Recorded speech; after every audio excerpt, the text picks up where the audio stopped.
In a particularly egregious act, St. John's Church, Church of the Presidents, was targeted last night. Graffiti all over, set on fire. What is the President's reaction to that, please? It's hurtful, honestly. I think it's hurtful on a number of levels. Look, the VA was defaced.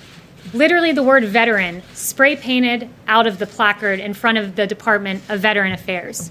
The Lincoln Memorial defaced.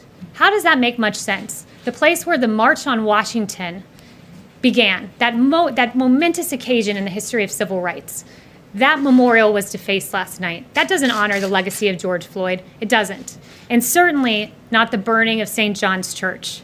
Look, St. John's, I think it's important to go through a little bit of this, but Reverend John C. Harper was the St. John's rector many centuries ago, at least decades, centuries and a few decades ago. And here's what he was told. He was told he needed to close St. John's because he couldn't leave it open for the March on Washington because, quote, it might be a bloodbath. But he stood boldly. He stood boldly and he stood on the side of justice.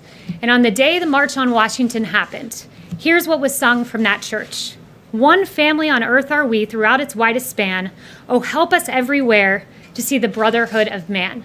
And of course, we know that the March on Washington ended with Reverend Martin Luther King Jr.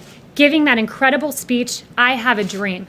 And that church, the same church that was burning last night, here is what they said, taking that bold stance to support Martin Luther King. They said this church building is open as it has always been, so all who want to worship here. The ministry of this parish is extended to any who seek it. Our fellowship with one another has no limitations whatsoever. That church supported the bold civil rights moment of the March on Washington, which began at the Lincoln Memorial. That doesn't honor the legacy of George Floyd. It doesn't further the cause. And those are violent anarchists, Antifa, who are taking advantage of the pain of people, the pain of the peaceful protesters. It's inexcusable, and we have to stand as one America against the burning of the church and the defacement of the Lincoln Memorial.